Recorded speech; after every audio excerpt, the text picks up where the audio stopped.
ஐபிஎல்ல இன்றைக்கி பார்த்தீங்கன்னா ஃபஸ்ட் பேட்டிங் பண்ண சென்னை சூப்பர் கிங்ஸ் வந்து இன்றைக்கி நிறைய இதை வந்து பிரேக் பண்ணியிருக்காங்க. அது என்னென்னு பார்த்தீங்கன்னா, பவர் பிளேயில் விக்கெட் விழலை. ஆனாலுமே வந்து 60ன்றது ஒரு டீசெண்டான ஒரு இதுதான். அடித்து பிடிச்சி அடித்தாங்கன்ற மாதிரிலாம் இல்லை. அதுக்கடுத்ததாக பார்த்தீங்கன்னா, சஞ்சு வந்து தன்னுடைய பழைய ஃபார்முக்கு திரும்பினார். அதுக்கப்புறமா பார்த்தீங்கன்னா 213 அப்படின்ற ஒரு டார்கெட்டை செட் பண்ணாங்க. அதுக்கப்புறம் என்னடா இது பவுலர்ஸ்க்கெல்லாம் பத்தவே பத்தாதுன்ற மாதிரி இருந்தோம். ஆனால் இன்றைக்கி சிறப்பான பவுலிங், நேர்த்தியான ஃபீல்டிங், அதுக்கப்புறம் பார்த்திங்கன்னா கேட்சஸ் வந்து பெருசாக எதுவும் மிஸ் பண்ணலை, பெருசாக பவுண்ட்ரிஸ் எதுவுமே மிஸ் பண்ணலை. போட்ட எல்லாருமே செமையாக பர்ஃபார்ம் பண்ணாங்க. அந்த மாதிரி தான் இருந்தது. சென்னை சூப்பர் கிங்ஸ் வந்து ஓவராலாக வந்து ஒரு டீசென்ட் ஆல்ரவுண்ட் பர்ஃபார்மன்ஸ் வந்து கொடுத்தாங்க அப்படின்னே நம்ம சொல்லலாம்.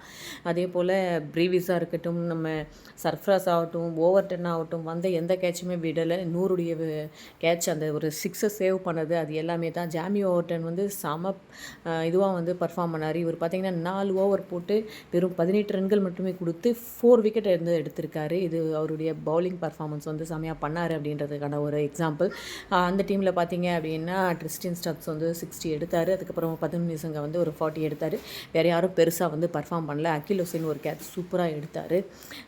அதே போல் பார்த்தீங்க அப்படின்னா இன்னும் சில சொல்லக்கூடிய பர்ஃபார்மன்ஸஸ் அப்படின்னு நம்ம பார்க்கும்போது பார்த்தீங்க அப்படின்னா, நம்ம பிரீவிஸ் வந்து வந்த எல்லா கேட்சுமே வந்து பிடிச்சார்.